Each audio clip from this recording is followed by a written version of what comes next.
Cybercriminals think that they are the ones with all the power, but that is changing.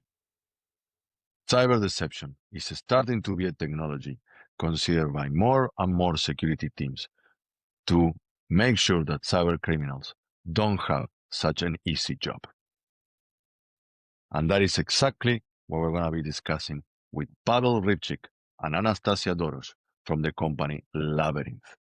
Welcome to another episode of Scaling Cyber. I'm your host, Ignacio Sbampato, and in this episode, we're going to be exploring the world and the work of those defenders that are trying to make the cyber criminal's life more difficult.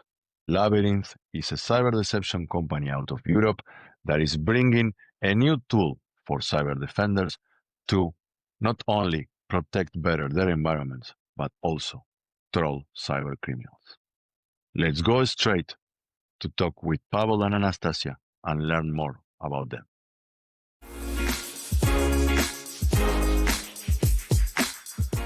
Welcome, Pawel and Anastasiia, to another edition of Scaling Cyber. A pleasure to have you here. How are things going on your end? In which part of the world you are right now? So I'm currently in Ukraine, in Kyiv, and Pawel in Poland. Yes, I believe we are not in the same office, so I'm just guessing. Yes, I'm in Poland, in close to Katowice, south of Poland. Good. That's good for you, Pawel, because I know that you travel a lot. Anastasiia, you as well. You know, one of the things that I like about Labyrinth is how much you are in the market all the time, and that's something that I wanted to start asking you about. Like, what is Labyrinth about? Because when we talk about deception, and deception is a complicated topic to understand, right? Not everybody understands what it is.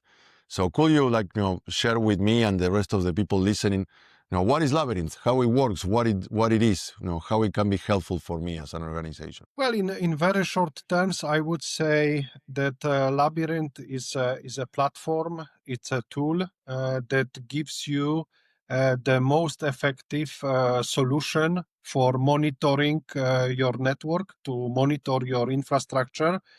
And for that, we use deception strategy with additional tools, combining it to a tool which is suited for today's, let's say, companies' expectations, meaning that it's easy to use, quick to deploy, and working from the moment you deploy it basically in the network. And you don't need extra stuff to maintain it. It sounds like a very nice promise. Easy to deploy, quick to implement, no maintenance. But deception is a topic that has been in the market for a very long time, right? And everybody has this tendency to associate it with honeypots. But what I understand about Labyrinth is a lot more than that.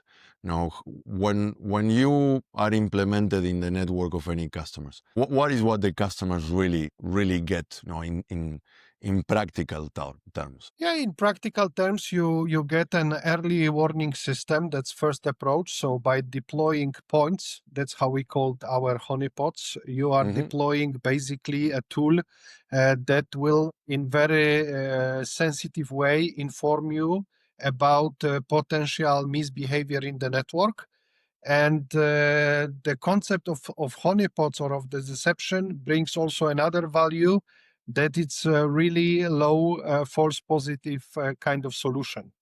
False positives, I would say, are nightmare for all the modern detection systems based on AI or not based on AI, whatever. So what we also want to solve with our platform is to bring a solution which is actually zero false positive product or solution. So what you are getting when you implement Labyrinth, basically you will get a set of points, fake systems that are deployed among your production environment. They integrate with it, and nobody, at least by the assumption, should touch fake elements of the network. And as soon as they are touched, we alert. And then the second phase of our solution is coming to the place, the engagement. So we don't want only to detect the adversary in your network, but we also want to keep them busy Okay. playing with fake systems. So it's like having like a trap for the mouses that they're supposed to be running around the wheel all the time, right? Yeah. In our case, they run inside the labyrinth. The maze. That's really and that's what the name means at the end of the day, right? You want to build for the cyber criminals a labyrinth that doesn't have an exit at the end of the day, right? Yes. That's also the part of what currently Gartner is promoting as a preemptive cybersecurity strategy, which means that you want to be more proactive than reactive. So you want to detect, defend yourself before the attacker makes harm to the infrastructure, to the organization. Okay. Yeah, and that was a topic that I wanted to touch with you, because I see, Gartner this year is especially this year, but I think maybe the last 2 years, is started to talk a lot more about preemption and prevention again, which is funny because they were the ones that started to talk about detection and response. Now they go back to prevention like it's important, right? But we see it as more relevant. Now, how do you see this affecting the interest from end customers in what Labyrinth does? Is this really changing for you, like in a positive way? You see more interest from end customers about Labyrinth and cyber deception because of this? Well, I think it's starting in some way.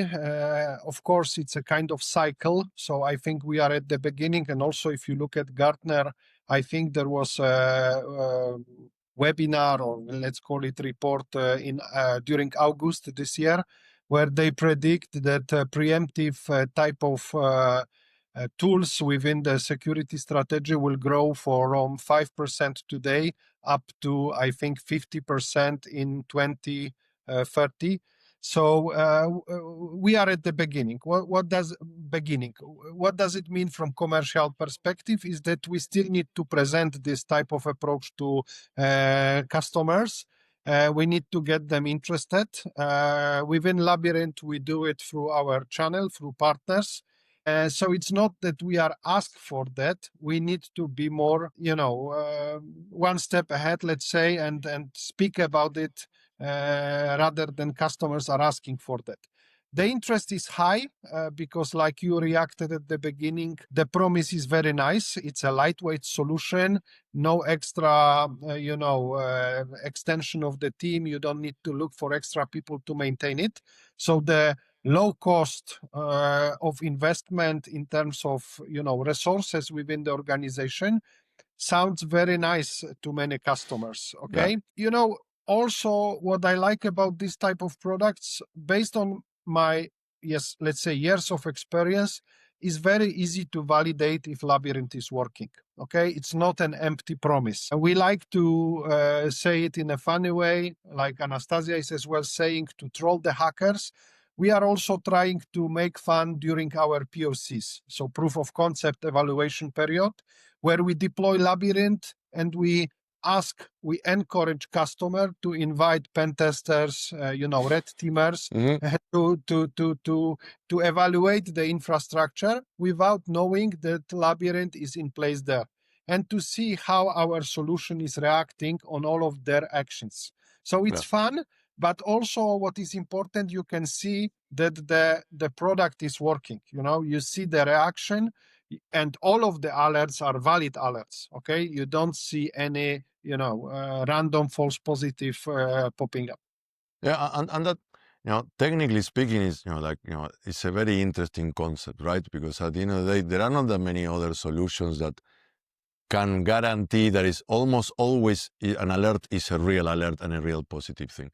And Anastasiia, you work on the technical side of things in the company, right? What was the motivation for you to work in cybersecurity and to work in this particular area of cybersecurity? How you got to this? It's actually an interesting story, because I started, not from cybersecurity, but from network engineering.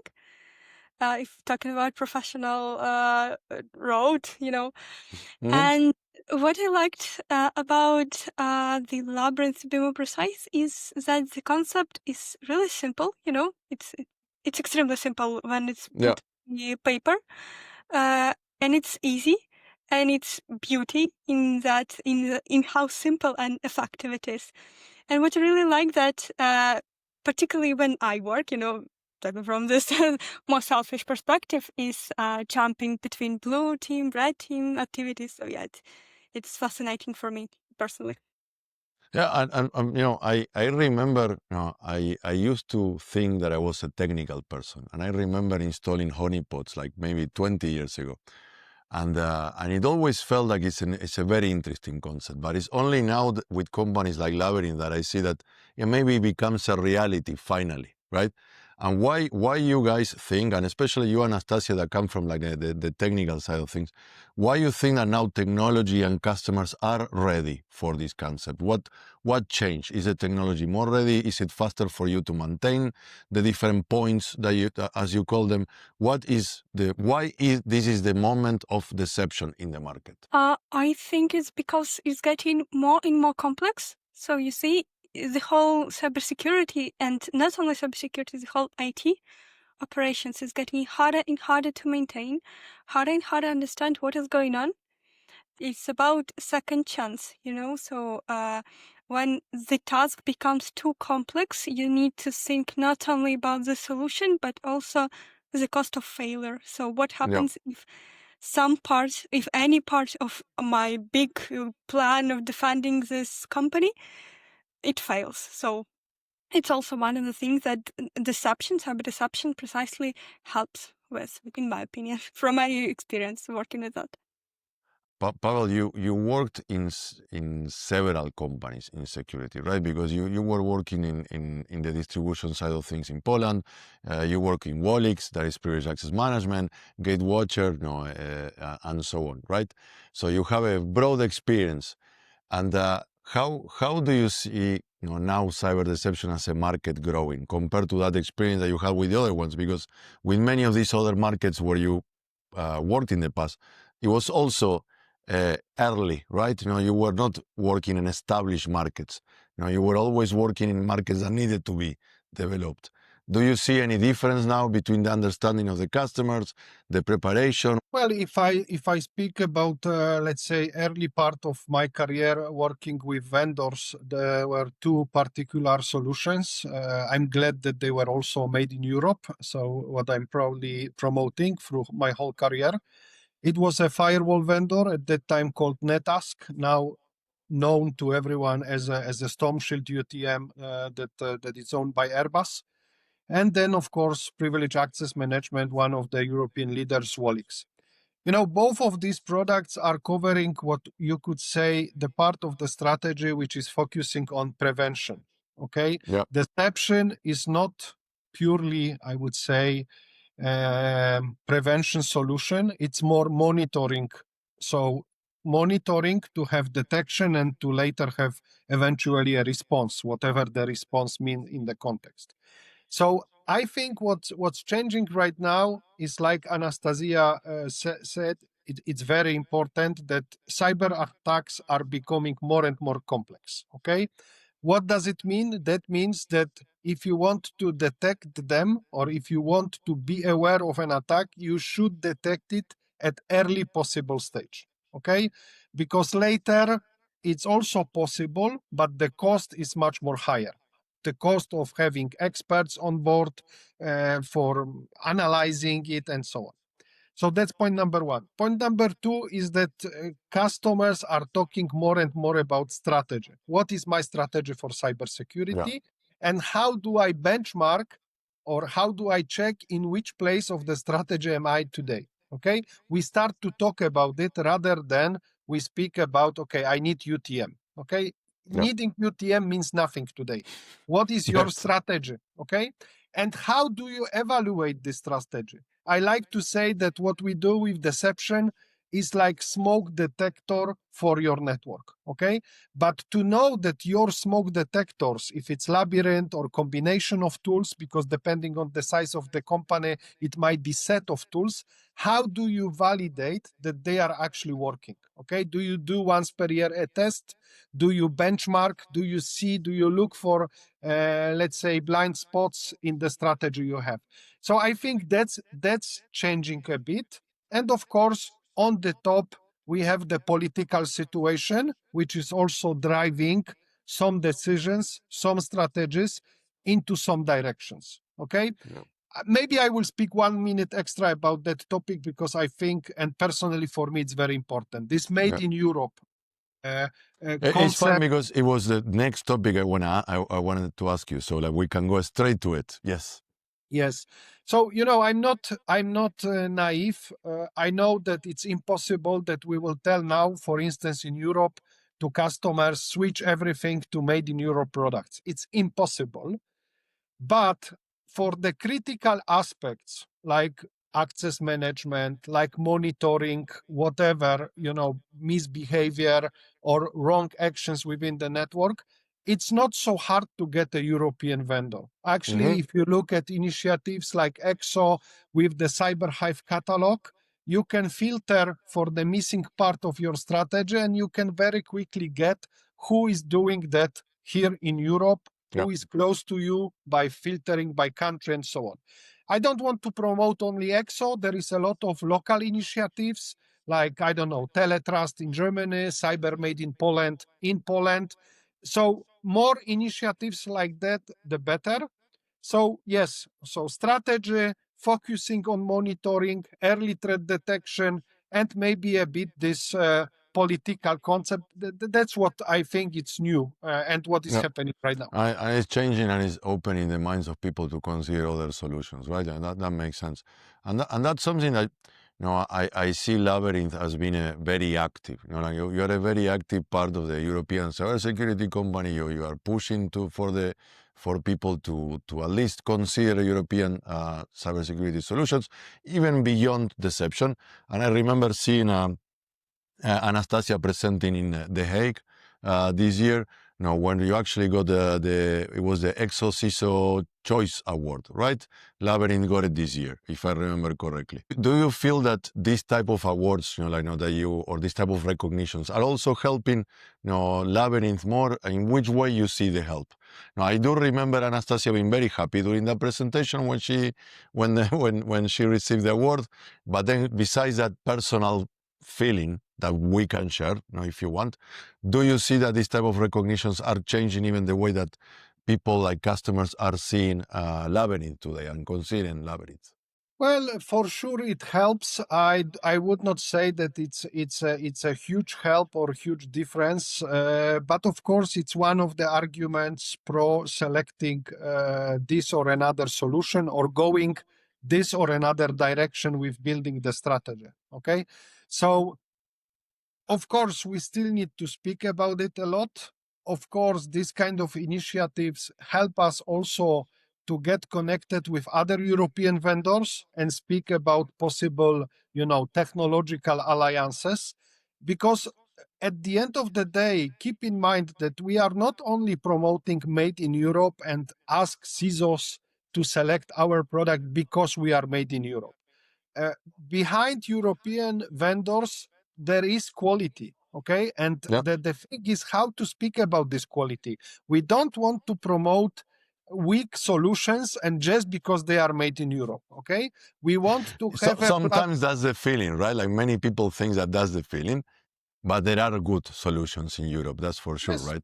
Yes. And what we are seeing as a change, just to answer your question, we are seeing more interest, and that's actually our strategy for selling, from partners. Okay, so bigger partners, mid-sized partners are seeing that their customers are open to start with a European product. Of course, they will consider also other type of solutions coming from US, from Israel, or from other countries, continents as well. But if the quality is with a local product, with the local vendor, delivered by local partner, that's already huge benefit. Okay. We don't advertise, for instance, Labyrinth as a cheap solution. Okay. Low cost solution. No, we are priced at the level of our competitors from other countries. And we believe, we are sure about that. It's not belief, that there is a quality in the product as well. What I see at the moment is, Labyrinth is a very good example of a strategy of like developing channel and partner relationships, right? I know that, and you are not staying only in one country. You are really trying to go out and go to other countries. When I see other European companies, they tend to spend too much time in their home market. They just get stuck there for too long. But you, from the very beginning, are moving. The company is moving all the time. Is this a strategy consequence of coming from a smaller market? Is this something because you believe that the indirect approach makes more sense? What are the qualities that you are looking for in this type of more indirect approach? When many other startups and scale-ups are going a little more direct, at the stage that you are. Why you are choosing to be more indirect? Well, first of all, we are developing a solution, a tool. Okay. Now the tool has to be placed in some strategy, delivered also with other products, other vendors, other solutions, and so on.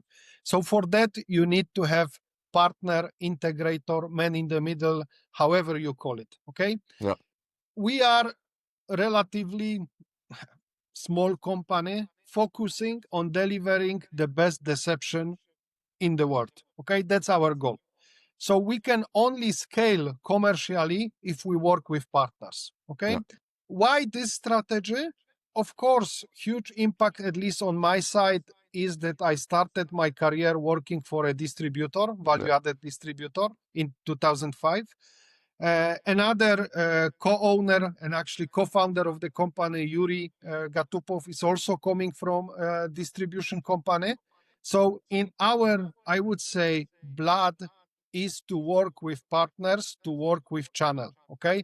Even if you look at the product itself and the roadmap, from the beginning, it was created, for example, to support MSSP model, so multi-tenancy and so on. We done it from the first version of the solution, okay? So whatever we do, we also think on the partners. Now, another benefit, 80% of our roadmap is coming from customers through partners, okay? Of course, we look for innovations as well. We try to be innovative. One of co-founders, VP of Innovation, Sergey, is working on new stuff, but mainly in the context how to troll hackers better, okay? Of course. But 80% of our roadmap are features, tool, useful things, which are reported by partners, Yeah. So the whole ecosystem is working well because we get the feedback, we release, we get the feedback, and it's really working well.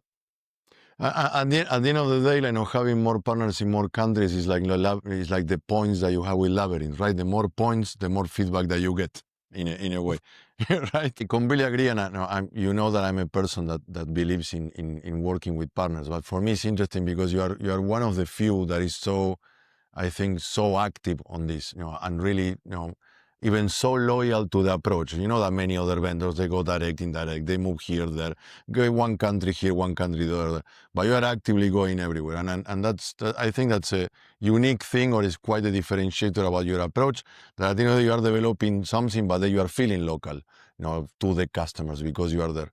And talking about like places and locations, the Labyrinth is originally from Ukraine, right? And that's something that I wanted to ask you, Anastasiia. What I see the last couple of years, because of the situation where Ukraine is and the war and the exposure that the country has to cyber attacks at the end of the day, is that there are more and more good, I will say, not good, excellent, professionals and solutions where they are coming from Ukraine or where Ukrainian professionals are a strong part of the team. Now, do you see the same? Are you seeing that during the last 5, 6, 7, 10 years, Ukraine is really growing a lot more rapidly and in terms of innovation and disruption in cybersecurity? So I must say that 2 years ago I was still in school, so I can't tell you this But far. you can feel it. I understand, but you can still feel it, right? Yeah, but from what I see during the time that I do work, that I that I'm interested in the topic of cybersecurity in general, Yeah, indeed, especially when the full-scale invasion started, and I'm not even talking about 2014, about right now, 2022. You know, of course, Ukraine always, for the last decades, Ukraine has created this cybersecurity foundation. It's, maybe something about cultural code. I'm not really sure about that yet. I'm still investigating why did it happen.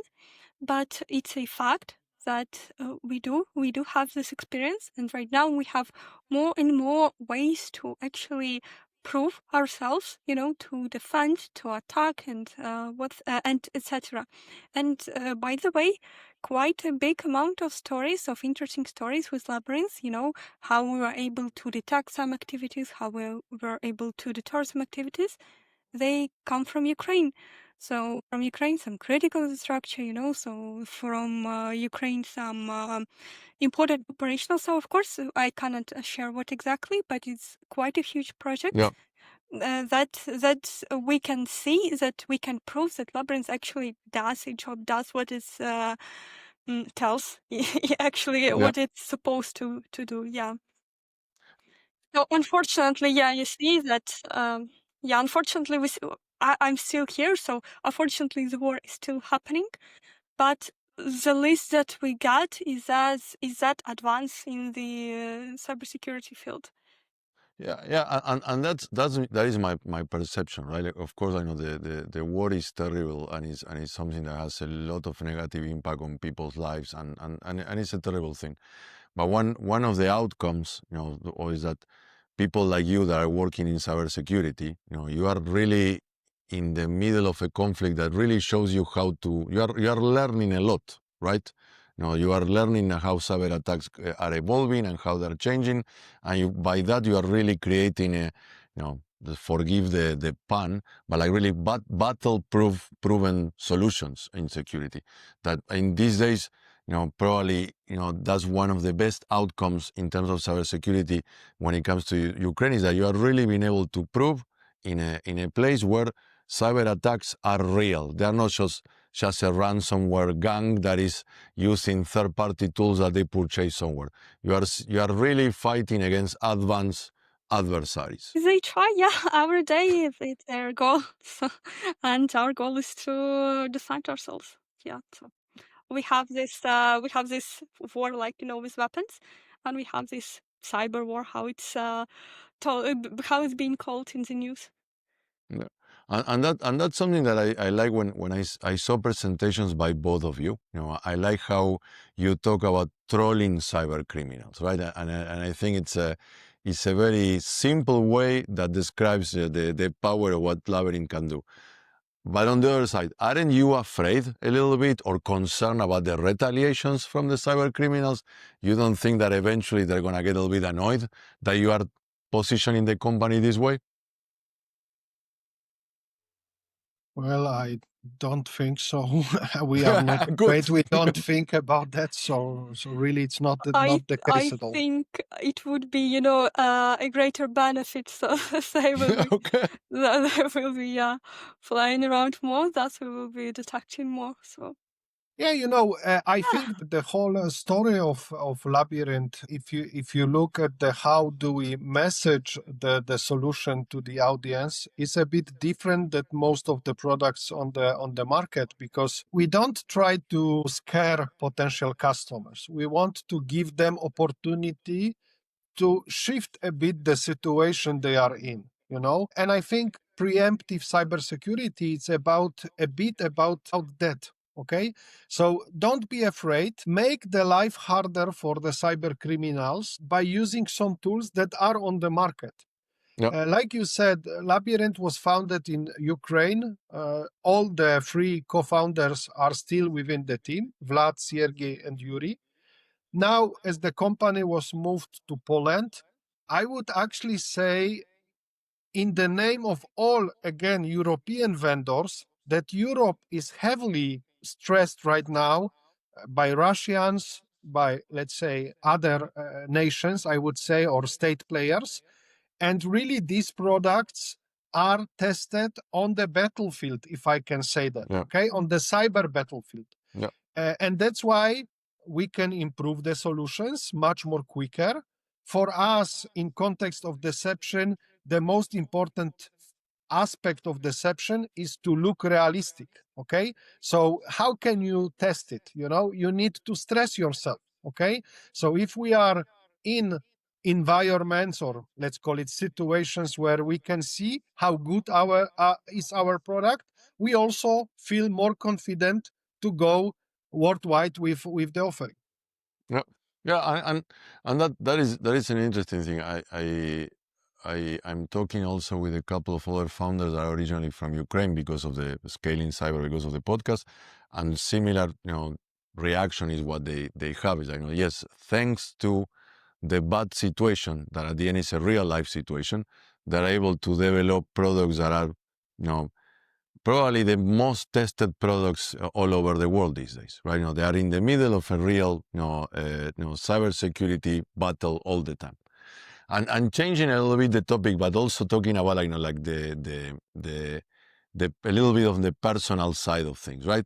Both of you have histories in cybersecurity that are very very much interesting, right? And then Anastasiia, it's not that common to see a woman in cybersecurity these days, right? It's getting better than what it was before, but there is a long way ahead. What motivated you to get into cybersecurity?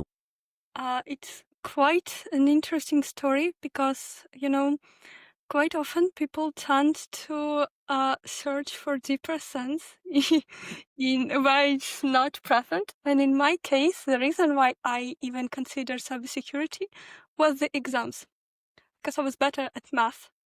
So yeah, so I decided to try. So why not? Because I like computers. I was really fascinated, but when at 7-year-old, my dad showed me a Linux. It was Ubuntu. And I liked it. I liked the terminal. 7 years old playing with Ubuntu. Okay. Yeah. That's interesting. My dad is really into, this PC stuff, but more of the hardware side, and I was more on the software. And that's how it started. Yeah. So I went to the university. I liked it. I continued played with it, and going from different directions because first I was a network engineer, so I learned how the networks worked. It was a whole different story. Then I learned how the operations work in the DevOps position, and now you see I'm applying all this knowledge where I'm now. So it's like the biggest milestones. Yeah, and that's it. So instead of playing with Legos, you were playing with Ubuntu at 7 years old. That's Yeah. an interesting. Ubuntu, then Mint, then Parrot. Yeah. Oh my God, that's it. And Pawel, because I think one parallel that I see, right? Because what Anastasiia says, and it shows, if you wanna understand cybersecurity well, you also need to understand the base well, right? Now you need to come from the IT networking world because cybersecurity in a technical point of view, it's it's on top of whatever is IT infrastructure. So now the more that you know from what happens below, the better that you can actually work on cybersecurity. And also in your case, you came from a more technical side now to a more like commercial and leadership side. What tools do you think you get by coming from the technical side and that you can apply today, to a stage of a company like Labyrinth, where you are the commercial leader of the company? Well, it's of course helping, maybe also very specifically because we are dealing with cybersecurity. Yeah. So when we speak about adding a tool like Labyrinth into cybersecurity strategy, we will anyway speak at some point on technical details, okay? So if you have a commercial people and the whole team in Labyrinth has technical background, you are more credible to customers, to prospect, to partners when you speak about the solution, okay? I would even say it's more effective, okay? Because I don't need to have two meetings, one about commercial aspects, another technical. We can always do all the stuff at one meeting, even if I speak with partners, when you need to train salespeople and so on. And the last aspect, it's also related to what Anastasia said before, that cyber attacks are more and more complex. Products are also, specializing, sometimes in very narrow domain, like we do deception, we do monitoring, So I need to be also expert on the matter to speak with the audience and explain the value of what we are delivering. So Yeah. of course it helps. At the end of the day, I'm still doing what I was doing when I started at Dagma. I'm trying, based on my knowledge about the solution, Yeah. convince the customer to work with me. Okay, because it's not also about selling the solution, closing the project. We are trying to build long relations with our customers. Why? Because they are also a good source of ideas for our roadmap. Okay, so that's what also Anastasia's team is doing, staying in touch, explaining new features. Now, in 1 week, we are expecting new release to come. We will contact again all of our existing customers, explaining what benefits they will have from the solution they already bought. They already own it, okay? But there are new features coming. So actually, what I found very interesting with Labyrinth, that on the commercial side, we are doing a lot of basic things, nothing very sophisticated, but really the outcome is great out of that. Okay, small team of great people. I think guys, Vlad, Sergey, they found a quite good way, also Yuri, to qualify people to our team, which I think it's also a great value for how Labyrinth is growing, and that's how it is. Yeah, that's good. And I'm a firm believer that in cybersecurity, like a technical background, it helps you in any position. So for me, and I can see it in how people is reacting to you guys, when you present or when you have meetings, you're able to handle anything that comes your way, and you can have conversations really with the customers, about any of the topics. And I think that's a huge advantage in the stage that Labyrinth is today. And looking to the future, right? Like, what are the goals or objectives? What would you like to see happening next year for Labyrinth? What is that? Will be a way to see, yes, Labyrinth is growing fast, and what will show that in practical terms that next year is really the goals or your measure of success for the next year? Well, we are quite growing fast within Europe. We are starting to have partners outside of Europe. So recently we have a great distributor in Latin America, based in Mexico. We start to have a distributor in Australia. We have plans as well to grow in APAC. And of course, we are since some time in Middle East. We still need more investment to grow there. I think next year or even next 2-3 years will be still investment in growing the channel, growing the ecosystem, how we can offer and deliver our solution. Of course, that grow will need to follow up that our team will also grow to support our partners, mainly from the technical perspective, post installation stuff. So what I only see is a lot of work, that's what I see for next But 2-3 years. satisfying work, right? But Satisfying work. that it's rewarding work, I would say, because after each project we deliver, thanks so far, it's all successful projects. There is, I think, huge satisfaction for the whole team. Of course, the part of the team which is based in Europe benefits a bit more. Our colleagues, some of them who cannot, for example, travel, are not getting this, personal face-to-face rewarding, which is also important in that case. But at least I'm doing all my best to share always the positive feedback back to the team, so they know that what they are doing is great, is quality, and so on.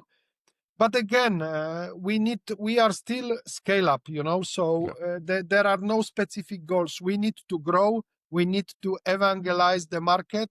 they need to know that we exist. So once again, Ignacio, thank you for inviting us to your podcast, because it's one of the channels where we can speak and people can find out that we exist.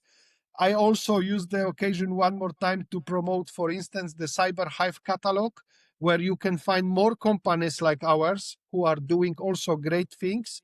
And many times, even 2 weeks ago, I had a presentation for a Polish partner who just found out through such catalog, and they would never suspect that there is a company with a headquarter in Katowice doing such stuff. So, Yes. And that's that's the interesting thing about the current situation with Europe, right? There is a lot of more companies appearing in places that you wouldn't expect, and the market is growing and the opportunities are growing a lot. And Anastasia, for you, on the technical side of things, right? What do you expect the next years to be? Because now we're talking about AI. The attackers have AI. They can do things faster and in more languages and in more things. How do you think Labyrinth and you and your team will need to evolve? Is there any trend that you see? Is there any more challenges that you see? How do you see the next couple of years on what Labyrinth is going to be doing on the technical side of things? I think there will be a lot of stuff happening because, I know the roadmap, I know the roadmap, so we can't share it just yet, but there's a lot coming to it, yeah. And I Yes. already see my checklist that I need to do as well. Yeah, so regarding the trends, with the trends, important to understand, what stays behind those buzzwords. So what does it mean for us? So, okay, AI technology, so what? So we are not focusing on, we are adding AI just because it's fancy, like how it was in the cloud in the past, like, okay. We are doing more deep and more precise research. So I can tell you because I'm part of that research. So I would say that's the approach that we decide to take, not just blindly, effortlessly just taking and adding AI to Labyrinth just because Yeah. it sounds cool. And do you see any particular type of attack that is happening more often or is starting to happen more often? Do you see more ransomware based, identity based, something that is changing the way that you think our Labyrinth should grow technically, or the trends are the same and you are not seeing that much change at the moment? I see, it's quite a hard topic because when we talk about trends, we need to also think about where are we talking about trends? So what precisely? What sector are we deciding to think about? Like, because situation for, let's say, basic IT is different for OT. And plus, we need to also understand that we are growing to it, but unfortunately, Labyrinth is not in every company. So, our knowledge is expanding on that. And yeah, so what we see a lot is, this identity-driven attacks when, it's simple credentials. So when the person is authenticated but doing malicious things, and, it can bypass tons of tools, like those traditional ones, because from the system perspective, everything is all right. I know you can do it, so why not? And Labyrinth helps with that. So if you have all of the privileges, but you're still doing some malicious things, you will be detected. IT guys will knock on your door and ask, "Guy, what is going on? would you like to share something with us?" So thank you very much, guys, for joining. I don't know if I forgot any important topic that you would like to share. I really appreciate how Labyrinth is a great example of European cybersecurity, and I'm not meaning it like in the European Union point of view, but the European cybersecurity in general. And you are growing a lot, and I like that you are doing something different. So I'm very happy that you accepted to join, and I hope that it helps to continue to get Labyrinth to be more known in the rest of the world.